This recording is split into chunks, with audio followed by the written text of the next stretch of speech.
آپ تمام مومنین اور تمام مومنات کو اپنے حفظ و امان میں رکھے۔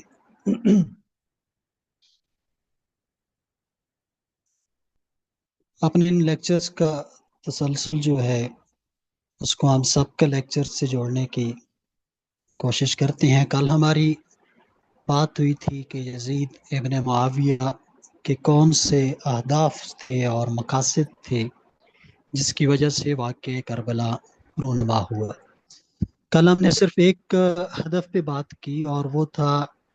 حکومت کو مستحکم کرنا۔ یزید ابن معاویہ کا پہلا اور بڑا ہدف یہ تھا کہ اپنی حکومت کو مستحکم کیا جائے، اور اس کے لیے کل ذکر کیا تھا کہ جہاں سے خطرہ ہوتا ہے، جو حزب مخالف ہوتا ہے، جو اپوزیشن ہوتی ہے، اس کو عام طور پہ دو طرح سے ہینڈل کرنے کی کوشش کی جاتی ہے۔ ایک طریقہ یہ ہوتا ہے کہ اس سے مفاہمت کر لی جائے، اس سے بیعت لے لی جائے، اس کو اپنے ساتھ میں لا لیا جائے، اور دوسرا طریقہ یہ ہوتا ہے کہ اس کو اپنے راستے سے ہٹا دیا جائے، قتل کر دیا جائے۔ پہلا طریقہ سابقہ حکومت میں اپنایا گیا، یہاں پہ معاویہ بن ابی سفیان نے مکہ اور مدینہ کے لوگوں سے بیعت لینے کی بھرپور کوشش کی لیکن ناکام رہا۔ اور دوسرا طریقہ یزید ابن معاویہ کا تھا۔ اب چونکہ یزید ابن معاویہ اور اس کے جو حواری تھے، جو اس کے مشیر تھے، انہیں پتہ تھا کہ یہ طریقہ کارگر ثابت نہیں ہوا، اور خصوصاً جناب سید الشہداء قطعاً بھی بیعت کے لیے تیار نہیں ہوں گے، تو اب دوسرا طریقہ اپنایا گیا کہ اگر بیعت نہیں کرتے ان کو راستے سے ہٹا دیا جائے۔ چنانچہ کل ذکر کیا کہ 3 جگہ پہ کوشش کی گئی جناب سید الشہداء کو شہید کرنے کی۔ پہلی کوشش مدینہ کے اندر ہوئی،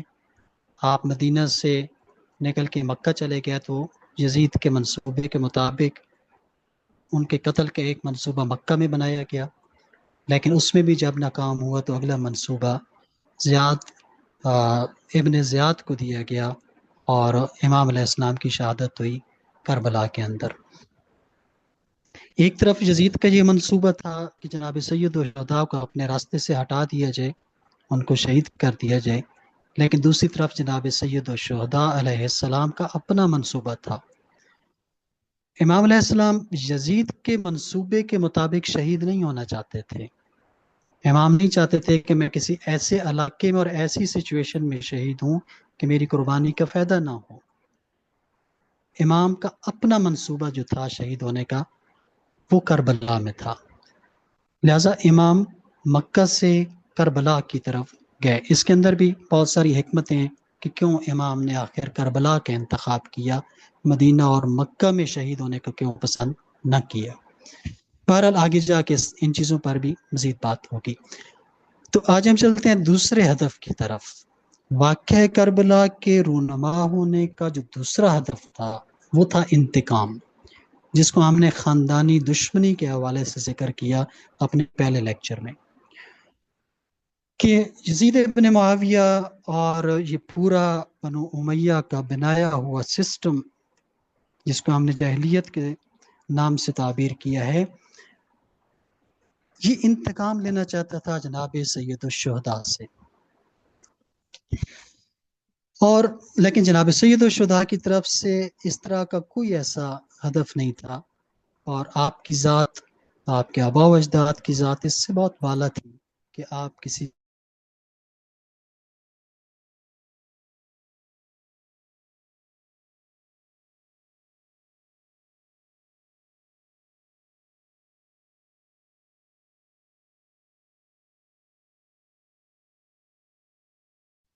لیکن یزید انتقام لینا چاہتا ہے۔ کس چیز سے انتقام لینا چاہتا ہے، کیوں انتقام لینا چاہتا ہے، اس پہ ہم مختصراً بات کریں گے، پہلی نشست میں اس پہ بات ہوگی۔ انتقام 2 طرح سے ہوتا ہے۔ ایک انتقام ہوتا ہے انسان کے جسم سے، جس کو ہم جسمانی انتقام، کسی کی ذات سے انتقام، اور دوسرا ہوتا ہے اس شخص کے مقصد سے انتقام۔ یہاں پہ دونوں چیزیں موجود تھیں۔ یزید کی حکومت جناب سید الشہداء سے خاندانی اور جسمانی انتقام بھی لینا چاہتی ہے، چونکہ یہ عنصر موجود ہے وہاں پہ ان کی طرف سے، اور دوسرا ان کے روحانی پیغام اور اسلام سے بھی انتقام لینا چاہتا ہے۔ دوسرا جو نقطہ ہے اس کو ہم اگلے عامل میں، تیسرے عامل میں اور سبب میں بیان کریں گے۔ ہم پہلے کی طرف آ جاتے ہیں، جسمانی انتقام۔ اس پہ اگرچہ پہلے کسی حد تک بات ہو چکی ہے اور ہو سکتا ہے اسی کی ریپیٹیشن بھی اس میں ہو جائے، لیکن مختصر کرتے ہوئے میں اس کو بیان کر دیتا ہوں کہ اگر آپ دیکھیں کہ قبل از اسلام جس طرح ہم نے ذکر کیا کہ یہ ایک حقیقت تھی کہ خاندان بنو امیہ اور خاندان بنو ہاشم میں ایک مخاصمت اور آپس میں دشمنی موجود تھی، اور اس کی وجہ یہ تھی کہ خاندان بنو ہاشم ایک صاحب شرف اور انسان دوستی اور اخلاق اور اعلیٰ قدروں پر مشتمل یہ قبیلہ تھا، لیکن اس کے مقابلے میں بنو امیہ کا جو قبیلہ تھا یہ غیر اخلاقی، غیر انسانی، شر اور فساد جیسی صفات سے یہ متصف تھا۔ چنانچہ جب یہ سلسلہ ان کی مخاصمت کا، ان کی دشمنی کا، انتقام کا جو چلتا رہا، پیغمبر اسلام کا دور آیا، پیغمبر اسلام نے مکہ کو چھوڑ کے مدینہ کی طرف ہجرت کی، لیکن یہ مشرکین اور دشمنان اسلام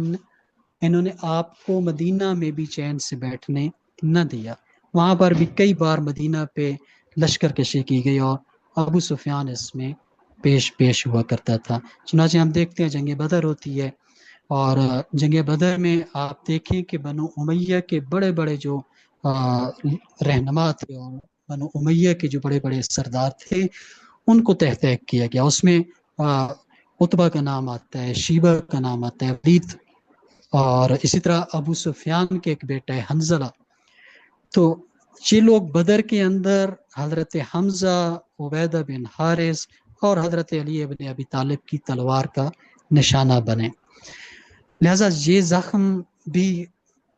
اس حکومت کے اندر، بنو امیہ کی حکومت اور یزید کے اندر موجود ہے۔ یہ زخم ابھی تک ان کے یہاں ہیں۔ ابو سفیان کا ایک بیٹا تھا، اسی جنگ میں وہ قیدی بھی بنا لیا گیا، غالباً عامر ابن ابو سفیان کے نام سے اس کو یاد کیا جاتا ہے۔ پھر 3 ہجری میں جنگ احد ہوتی ہے، اور اس میں عداوت اور دشمنی کی انتہا آپ دیکھیں کہ زوجہ ابو سفیان ہندہ، جو اس کی امیر معاویہ کی جو والدہ ہے، دیگر عورتوں کے ہمراہ یہ جنگ میں موجود ہے، سپاہیوں کی حوصلہ افزائی کر رہی ہے، ڈول بجا رہی ہے، اور جناب حمزہ جب شہید ہوتے ہیں تو جذبہ انتقام اس قدر مغلوب تھا اس عورت پر کہ آپ کے جگر کو، آپ کی لاش میں سے جگر کو نکال کے اس کو چبانے کی یہ کوشش کرتی ہے۔ تو یہ جسمانی انتقام آپ دیکھیں کہ کس طرح ابو سفیان جو ہے وہ اس نشہ انتقام سے بھرپور ہے اور وہ کس طرح سے انتقام لے رہا ہے۔ بہرحال جب فتح مکہ ہوتا ہے تو اس وقت ان کو پتہ چل جاتا ہے کہ ہم جسمانی انتقام تو ان مسلمانوں سے، پیغمبر اسلام سے نہیں لے سکتے، اس لیے کہ بار بار میدان کے اندر شکست ہوتی ہے بنو امیہ کو، اور بالآخر پیغمبر اسلام 10,000 کے لشکر کے ساتھ مکہ کو فتح کر دیتے ہیں، اور ابو سفیان اور اس کے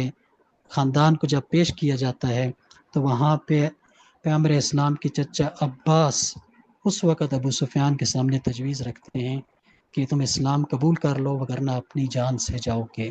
یہ سننے کے بعد جب یہ پسو پیش کر رہا تھا اسلام قبول کرنے میں، ابو سفیان وہاں پہ اسلام قبول کر لیتا ہے۔ اسی طرح اس کے بعد اس کے بیٹے معاویہ بن ابی سفیان کا موقف بھی کوئی اس سے الگ نہیں تھا، وہ بھی نشہ انتقام میں بھرپور تھا۔ پھر اس کے بعد یزید ابن معاویہ کا کل بھی تذکرہ کیا، آئندہ بھی اس کا تذکرہ ہوگا کہ جب بنو ہاشم کے جناب سید الشہداء، ان کی اولاد کے، ان کے ساتھیوں کے سرحۂ مبارک کو شام میں لایا گیا تھا، تو یہ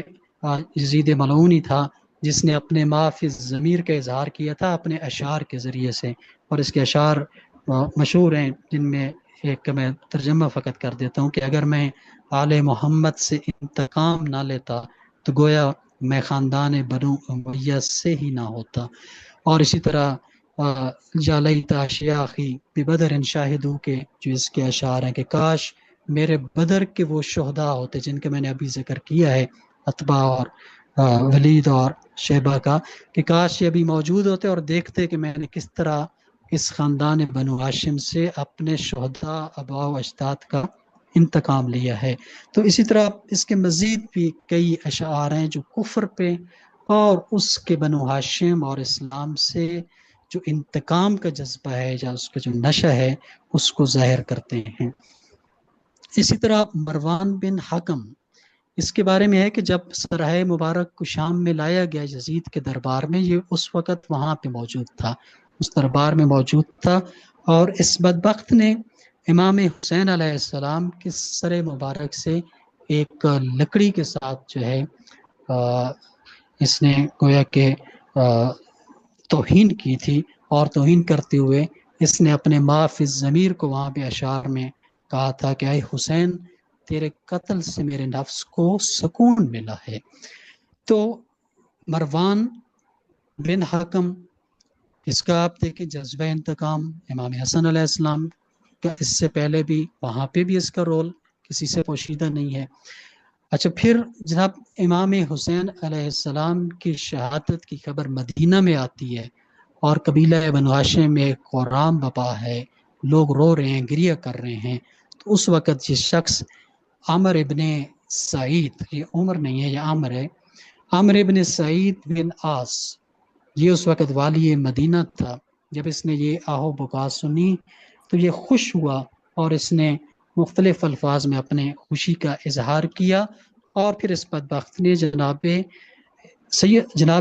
ختمی مرتبہ صلی اللہ علیہ وآلہ وسلم کے روزے مقدس کی طرف رخ کر کے اس نے کہا تھا کہ یومن بیوم بدر یا رسول اللہ، کہ آج کا دن بدر کے دن کا بدلہ ہے اے اللہ کے رسول۔ تو اس طرح آپ دیکھیں کہ کس طرح اپنے آباء و اجداد سے لے کر اور 61 ہجری تک بنو امیہ کی یہ شخصیات کتنی ہیں، ان کا بچے، ان کی خواتین میں کس قدر بغض اور انتقام کا جذبہ موجود ہے اہل بیت علیہم السلام کے ساتھ۔ اب ہم دوسرے پوائنٹ پہ آتے ہیں کہ یہ تو خاندان کے ساتھ ان کے ایک تھا، دوسری چیز تھی روحانی انتقام، جو اس کا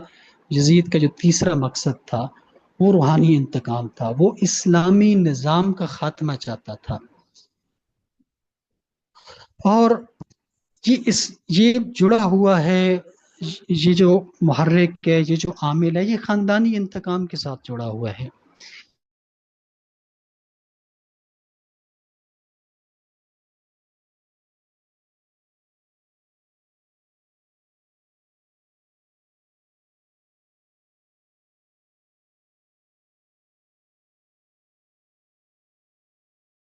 گیا تھا،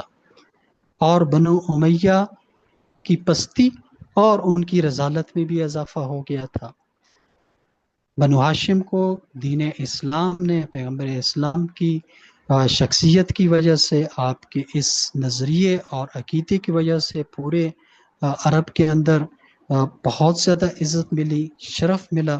اور اس چیز نے مزید اضافہ کر دیا تھا بنو امیہ کے اندر اس دشمنی میں اور اس انتقام میں جو آلریڈی پہلے سے اس خاندان کے خلاف موجود تھی۔ تو لہٰذا پھر ہم دیکھتے ہیں کہ جب انہوں نے اسلام کو قبول کر لیا، جیسے ابھی میں نے ذکر کیا کہ کس طرح ابو سفیان اور اس کی اولاد نے اسلام کو قبول کیا فتح مکہ کے موقع پہ، وہ فقط اور فقط اس تلوار کا خوف تھا کہ انہوں نے ظاہراً اسلام کو قبول کر لیا، لیکن ان کی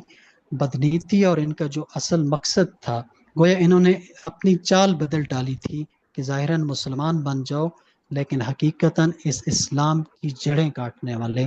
بن جاؤ۔ اور اس چیز کے اظہار بہت ساری جگہوں پہ ان کے آباء و اجداد نے کیا۔ پیغمبر اسلام اس چیز سے واقف تھے، اس لیے بہت ساری ایسی احادیث ملتی ہیں جن میں پیغمبر اسلام نے مسلمانوں کو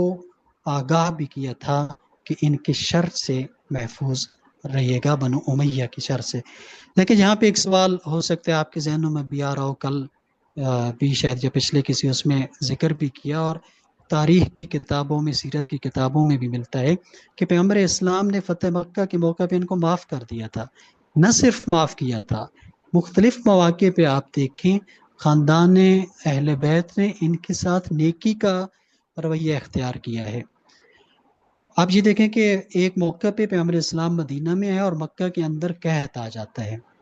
رسول خدا ابو سفیان کی مدد کرتے ہیں، ان کے لیے وہاں سے کھجور اور باقی کچھ تحائف بھیجے جاتے ہیں۔ اسی طرح مختلف مقامات پہ پیغمبر اسلام کے اور بھی بہت سارے اقدامات ہیں۔ پچھلے دنوں ذکر کیا کہ کس طرح مروان اور اس کی اولاد کو امام زین العابدین علیہ السلام واقعہ کربلا کے بعد جب مدینہ پہ حملہ ہوتا ہے تو کس طرح مروان اور اس کی اولاد کو پناہ دیتے ہیں۔ تو جگہ جگہ پہ ان کے ساتھ نرمی کا رویہ اختیار کیا جا رہا ہے، اچھائی کا رویہ اختیار کیا جا رہا ہے، لیکن پیغمبر اسلام ان کی شر سے بھی لوگوں کو بتا رہے ہیں کہ وہاں اس حوالے سے بھی مسلمان الرٹ رہے ہیں۔ یہ دو رویے کیوں تھے؟ اس رویے کی ایک وجہ جو مورخین نے، سیرت نگاروں نے لکھی ہے، وہ تھا تالیف قلب۔ آپ لوگوں نے شاید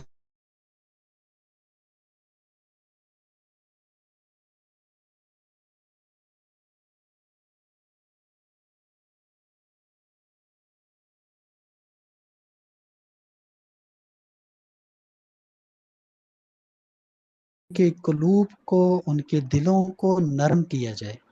کس کے لیے نرم کیا جائے؟ اسلام کے لیے نرم کیا جائے، ان کے ساتھ بہتری کریں، ان کے ساتھ بلائی کریں، شاید ان کے دلوں میں نرمی پیدا ہو جائے اور وہ اسلام کی، اہل بیت کی مخالفت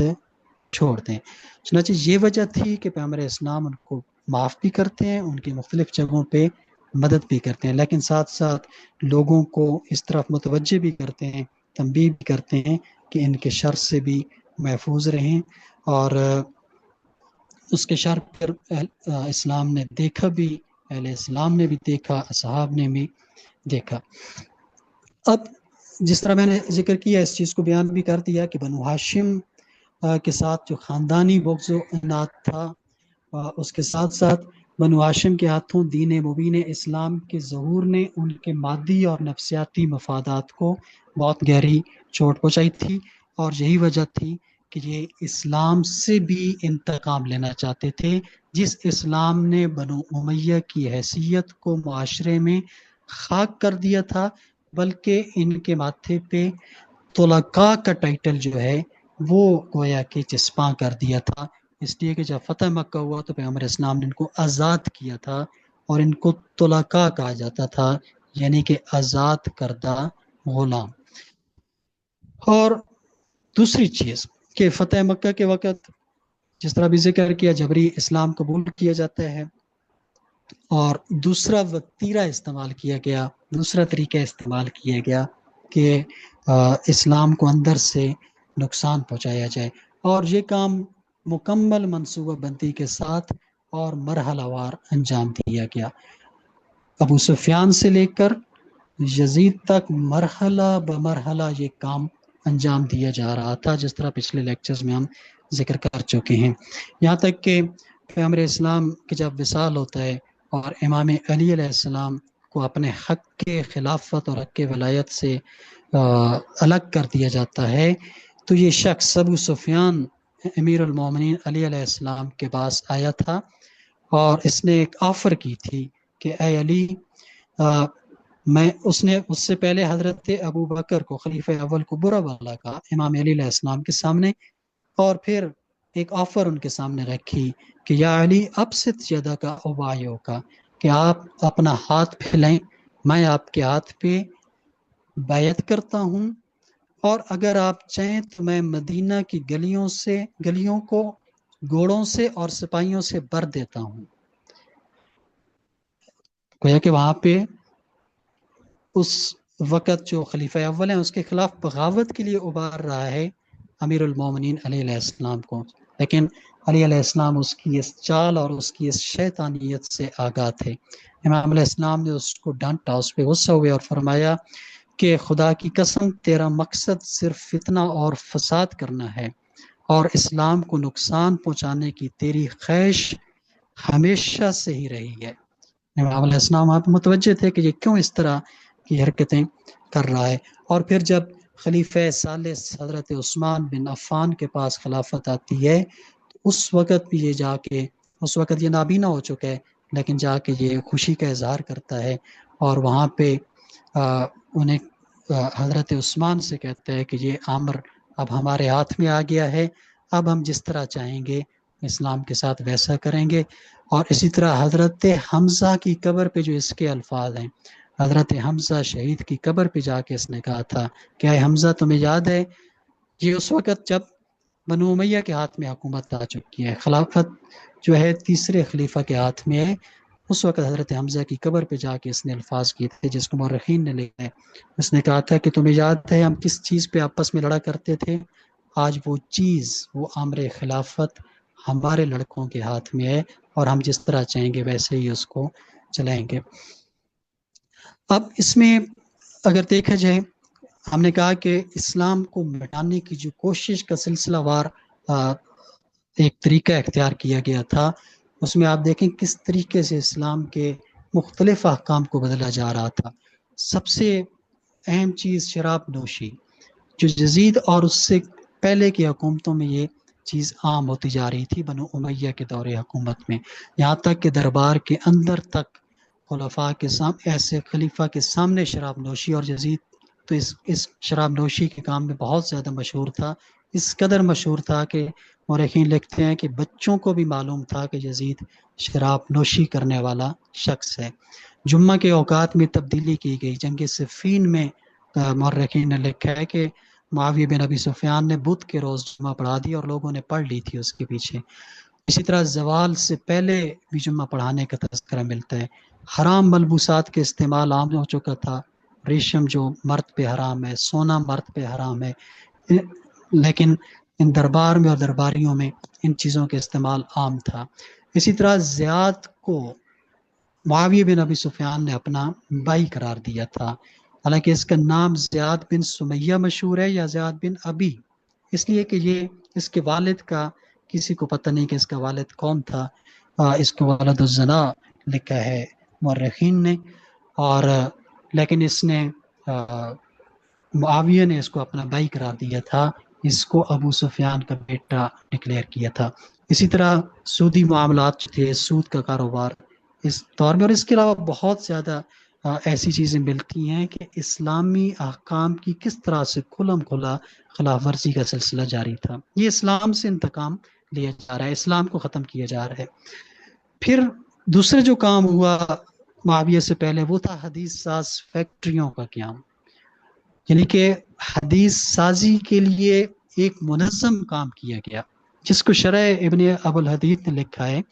کہ معاویہ بن ابی سفیان نے اصحاب اور تابعین کی ایک کمیٹی بنائی تھی تاکہ وہ امیر المومنین علی علیہ السلام اور اہل بیت کی تنقیص میں ناشائستہ روایات وضع کریں، یعنی کہ اپنی طرف سے بنائیں اور اس کو منسوب کریں جناب ختمی مرتبت کی طرف، اور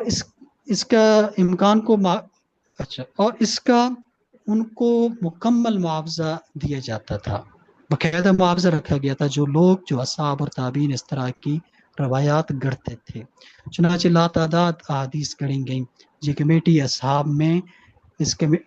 کمیٹی اصحاب میں ابو ہریرہ، عمرو بن عاص، مغیرہ بن شعبہ، اور تابعین میں سے عروہ بن زبیر کے نام مورخین نے لکھے ہیں۔ امام باقر علیہ السلام کے پاس جب تقریباً 100 سے زیادہ ایسی احادیث رکھی گئیں تو آپ نے فرمایا تھا کہ یہ ساری کی ساری جھوٹ کے اوپر مبنی احادیث ہیں، اس کا میرے نانا سے کوئی تعلق بھی نہیں ہے۔ تیسرا بہت بڑا جو چیز تھی وہ بیت المال، مسلمانوں کے مال میں ناجائز تصرف۔ میں اس کو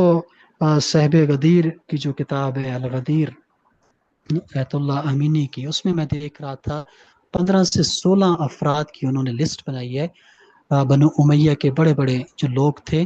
اور پھر آگے ان کا مکمل پورا ڈیٹا دیا گیا ہے کہ کتنے کتنے درہم اور کتنے کتنے لاکھ دینار ان لوگوں کو بیت المال سے بغیر کسی حق کے عطا کیے گئے تھے۔ اہل بیت رسول اور ان کے چاہنے والوں پر بیت المال کے دروازے بند کیے گئے تھے،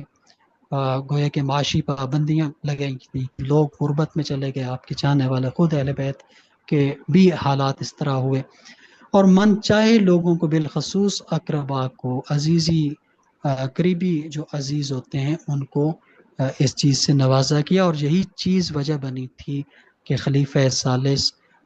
حضرت عثمان کو لوگوں نے منصب سے ہٹانے اور پھر ان کے قتل تک نوبت پہنچ چکی تھی۔ تو یہ حالات ہیں جو اسلام کے اہم ترین احکامات اور اسلام کی بنیادوں کو ختم کرنے کے لیے اس معاشرے میں اٹھائے گئے۔ آخری عامل جو ہے وہ ہے نظام جاہلیت کی برقراری۔ یزید چاہتا تھا، یہ سسٹم اور یہ نظام جاہلیت چاہتا تھا کہ اسلام ختم ہو اور پرانی اقدار واپس ہیں اور ان کے مالی اور مادی مفادات جو ہیں وہ برقرار رہیں۔ چنانچہ انہوں نے یہ اقدام کیا کہ امام علیہ السلام کو اپنے راستے سے ہٹایا جائے۔ اس میں میں خود کچھ نہیں کہوں گا، دو تین چیزیں کچھ کتابوں سے جو میں نے لکھی ہیں میں وہ فقط پڑھ دیتا ہوں۔ علامہ مودودی نے تجدید احیاء دین میں لکھا ہے کہ حضرت عثمان کی کمزوری کی وجہ سے اس کے زمانے خلافت میں جاہلیت کو اسلام کے اجتماعی نظام میں گھسانے کا موقع ملا، اور جو زمانہ گزرتا گیا جاہلیت اور منافقت اپنا قبضہ اور اقتدار جماتے گئے، اور مسلمانوں کی قرآن کی اعلیٰ تعلیم فرمان رسول کو پس پشت ڈال دیا گیا، اور جہالت و منافقت کو اپنا کر دنیاوی اقتدار کی طاقت کی کنجیوں پر قبضہ جما لیا گیا، اور حالات بد سے بدتر ہوتے گئے۔ یہ وہ تصویر ہے جو علامہ مودودی نے نظام جاہلیت، نظام بنو امیہ کے بارے میں لکھا۔ پھر علامہ معین الدین ندوی بہت بڑے عالم ہیں، محقق ہیں، وہ لکھتے ہیں اپنی کتاب خلفائے راشدین کے اندر کہ ادھر معاویہ کا اپنے طرفداروں کے لیے بیت المال لٹاتے رہنا، اور ادھر حضرت علی کا ہر شخص سے ایک ایک پیسے کا حساب لینے کے اثرات اس طرح مرتب ہوئے کہ عدل و انصاف کے کڑوے گونڈ ان لوگوں سے برداشت نہ ہو سکے جنہوں نے اسلام کی تعلیمات کو بلا دیا تھا۔ یہ دنیاوی مال و دولت اور اقتدار و طاقت کو ہی اصل اسلام سمجھنے لگے تھے۔ چنانچہ امام علی علیہ السلام کی اس قدر عدل پر مبنی اقدامات کی وجہ سے بعض صحابہ کیا جن کے نام تاریخ نے ذکر کیا، انہوں نے بیعت کو توڑ دیا تھا، اور کچھ نے بیعت سے انکار کر دیا تھا، امام علی علیہ السلام کی بیعت سے۔ لیکن ان کے خلاف نہ تو قتل کا فتویٰ جاری کیا گیا، نہ ہی ان کے خلاف اس طرح کے اقدام لیے گئے۔ پھر ایک اور مصر کے مصنف ہیں، مورخ ہیں، انہوں نے کتاب لکھی فجر الاسلام، احمد امین مصری۔ اس شخص کے بارے میں عمومی تاثر یہ ہے کہ یہ متعصب قسم کا شخص ہے اہل بیت کے حوالے سے، لیکن یہ مروان بن حکم کے بارے میں لکھتا ہے کہ مروان اور اس کے ساتھیوں نے ہر اس چیز کو تباہ کر دیا تھا جس کی بنیاد اسلام نے رکھی تھی۔ تو یہ وہ چیزیں تھیں کہ جو نظام جاہلیت چاہتا تھا کہ برقرار رہے، اور تاکہ ان کو دنیاوی عہدے، اقتدار اور مالی اور نفسیاتی جو فوائد ہیں وہ حاصل رہیں۔ تو اسی طرح بنو امیہ کے سردار حضرت عثمان کے شورا کے ذریعے خلیفہ بننے کے بعد ان کے بعد ہے، اس کے میں نے ذکر کر دیا کہ ابو سفیان خلیفہ ثالث کے پاس آیا تو اسے کہا تھا کہ اے بنو امیہ، خلافت کو گیند کی طرح تھام لو جس کی ابو سفیان قسم کھاتا ہے، میں ایک مدت سے اسے تمہارے لیے چاہتا تھا اور اپنے بچوں تک اسے وراثت میں دے دو۔ تو مختصر یہ کہ بنو امیہ کا اسلام قبول کرنا در حقیقت دل سے نہیں تھا، یہ ایک وقتی مجبوری اور سیاسی حکمت عملی تھی۔ تلوار کے سائے میں اسلام لانے والے ان کے سردار در حقیقت دل و جان سے اسلام کے اصولوں کے مخالف تھے۔ انہوں نے اسلام کو ایک زہری لبادہ بنایا اور اندر سے قدیم جاہلی نظام، قبیلہ پرستی اور اقتدار کی ہوس کو زندہ رکھا۔ ان کا مقصد دین کی خدمت نہیں بلکہ خلافت کے نام پر سلطنت قائم کرنا تھا اور اسلام کو اپنی خواہشات کے تابع کرنا تھا۔ یہی وجہ ہے خلافت امویہ کا نظام بیشتر اسلامی اقدار کے برعکس جبر، ظلم اور ملوکیت پر مبنی تھا۔ تو اب اس کے ہم دوسرے حصے، اس لیکچر کے ہم دوسرے حصے کی طرف جاتے ہیں۔ کل اس پہ سوال جواب کے سیشن میں اس پہ بات ہوئی تھی، اور ہمارے محترم برادر قبلہ سجاد صاحب نے، ڈاکٹر کاظم کمیل صاحب نے اس پہ بہت ہی کانے اور اچھے جواب پیش کیے تھے۔ میں فقط انہی جواب کی آپ سمجھیں کہ مزید تھوڑی سی وضاحت اس کو میں مزید کر دیتا ہوں تاکہ اس میں اگر کہیں ابہام ہے تو وہ ختم ہو جائے. کہ ہم نے ابھی تک جو پڑھا ہے اس میں دیکھا ہے کہ جی جتنی بھی خباستیں پیدا ہو چکی تھیں اسلام دشمنی کی وجہ سے، جس طرح کے اقدامات کیے جا رہے تھے، یہ بنو امیہ کے دور میں یزید سے پہلے جاری ہو چکے تھے. اور امام حسن علیہ السلام بھی اس کو دیکھ رہے تھے، امام حسین علیہ السلام بھی اس کو دیکھ رہے تھے. لیکن کیا وجہ ہے کہ امام حسن علیہ السلام اور امام حسین علیہ السلام نے معاویہ کے خلاف عملی جہاد نہ کیا؟ جس طرح ابھی امام نکلے ہیں، اس وقت تو امام نہ نکلے مدینہ سے معاویہ بن ابو سفیان کے خلاف، حالانکہ یہ چیزیں وہاں پہ موجود تھیں. اور پھر یزید کے دور میں امام حسین علیہ السلام نے قیام کیا. ایسا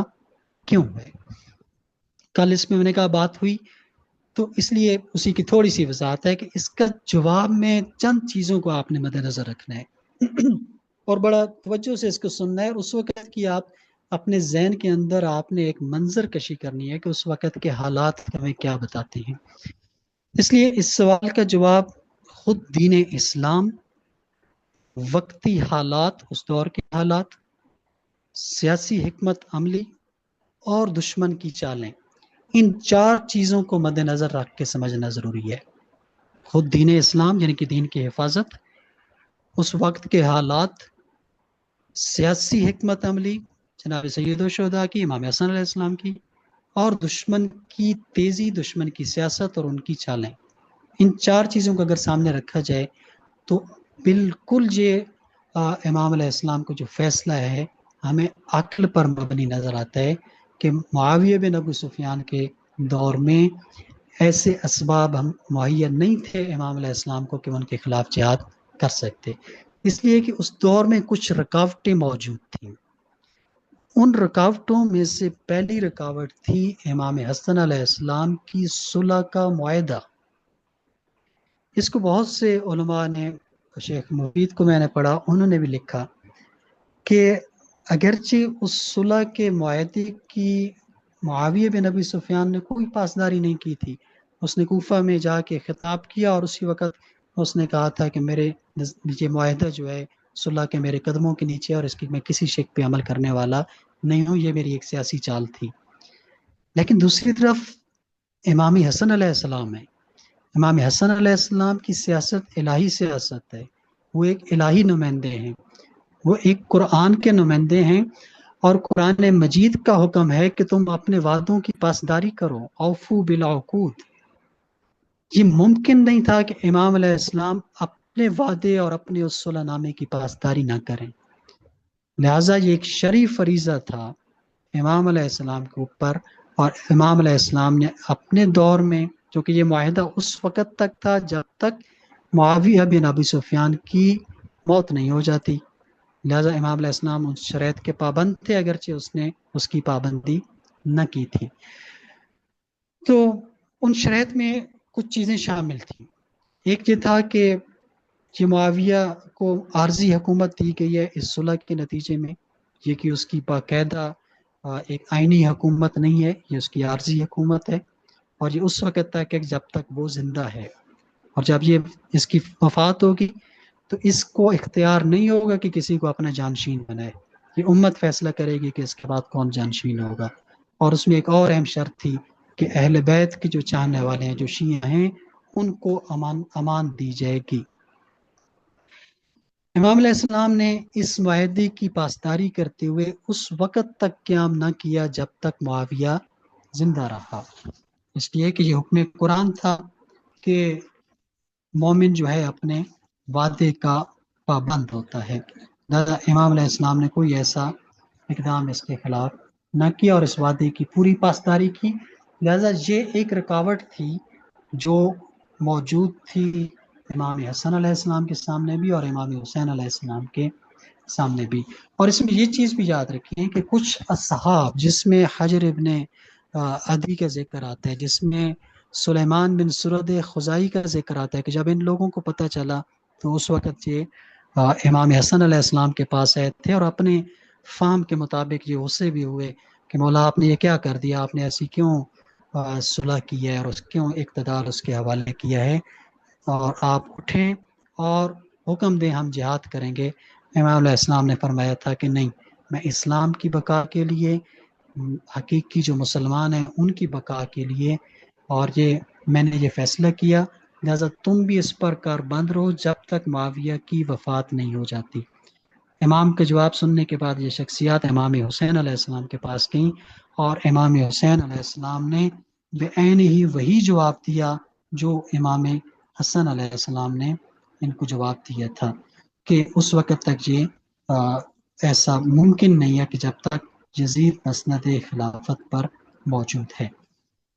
اچھا، دوسری چیز یہ تھی کہ اس ظاہری طور پر اسلام کا لوا تھا کہ یزید سے پہلے جو حکومت تھی معاویہ بن ابی سفیان کی، ظاہری طور پر وہ خلیفۃ المسلمین تھا لوگوں کی نگاہ میں، لہذا معاویہ نے دین کا ظاہری چہرہ برقرار رکھا ہوا تھا، وہ اس قدر احتیاط کرتا تھا،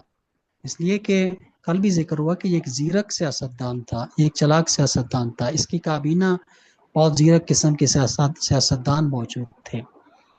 اگرچہ منافقت کی جو پالیسی تھی اس نے وہ بھی اختیار کی رکھی، لیکن عوام کو دھوکے میں رکھا گیا، لہذا اس وقت امام کا قیام مؤثر نہیں ہو سکتا تھا۔ کیوں؟ اس لیے کہ عوام شعور کے اس لیول پر تھی کہ ان کو حق اور باطل کا فرق بھی نظر نہیں آتا تھا۔ جیسے میں نے ابھی ذکر کیا، ان کو بدھ کے دن اگر جمعہ پڑھا دیا جاتا تو پڑھ لیتے تھے، وہ ان کے لیے مسئلہ نہیں تھا اس چیز کا۔ اس قدر فکری پستی کا شکار تھا وہ معاشرہ، تو انہیں حق اور باطل میں فرق بھی نظر نہیں آتا تھا۔ اور اگر اس حالت میں امام وہاں پہ قیام کر لیتے، امام حسین علیہ السلام اگر وہاں کر لیتے قیام، اس کو بغاوت کا نام دیا جاتا، اس لیے کہ پوری جو مشینری بنو امیہ کی تھی، انہوں نے کس طریقے سے عوام کو اپنے قبضے میں کیا ہوا تھا، اور کس طریقے سے مؤثر قسم کی چال بازیاں کی جاتی تھی سیاسی طور پر، کہ ان کا مقابلہ کرنا اس سادہ عوام کا کام قطعاً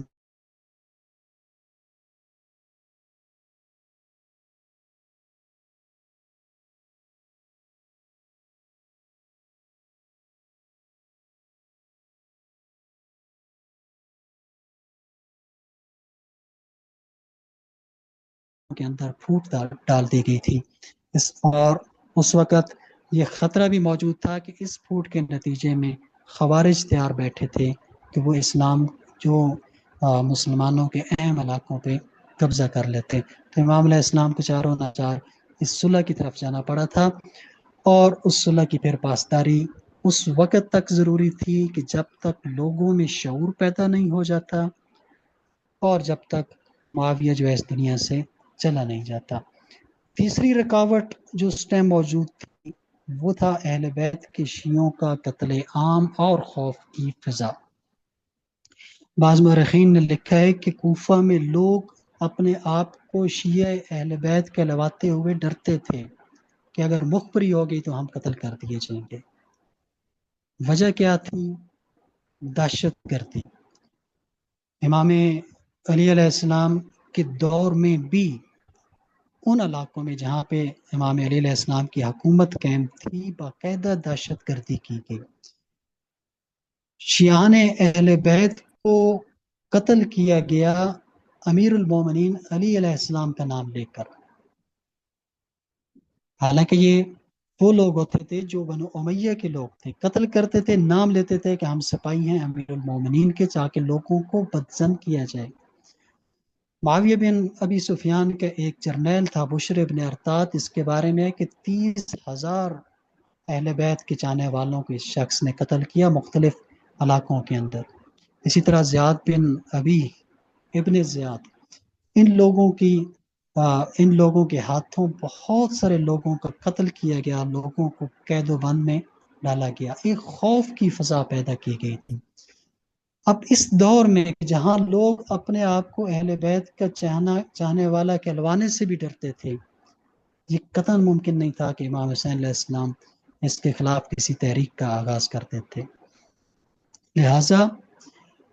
معاویہ کے زمانے میں بہت زیادہ قتل عام کی گئی، مال و دولت سے لوگوں کو خریدا گیا، خوف اور جبر کا ماحول پیدا کیا گیا. حجر ابن عدی اور عمر ابن الحمق جو صحابی رسول تھے، جس طرح ان کا قتل کیا گیا، دہشت گردی کا بازار گرم تھا. اس ماحول میں عوام امام علیہ السلام کا ساتھ دینے کے لیے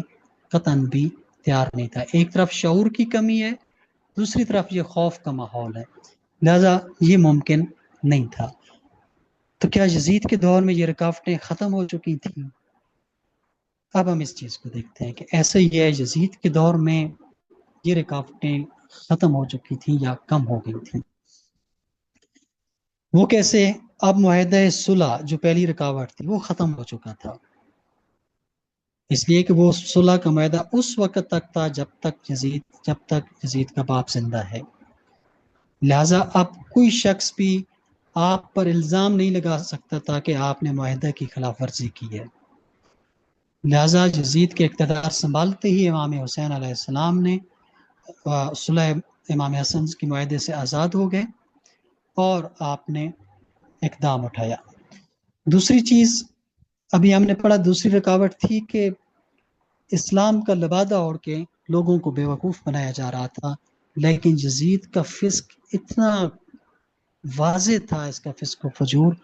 کہ امت مسلمہ کا بچہ بچہ جانتا تھا کہ یزید فاسق و فاجر ہے. کھلے عام فسق و فجور کرتا تھا، زنا کرتا تھا، دین کی روح اور سنت رسول کی توہین کرتا تھا، عملی طور پر ثابت کرتا تھا کہ اس کا اسلام کی تعلیمات سے کوئی تعلق نہیں ہے.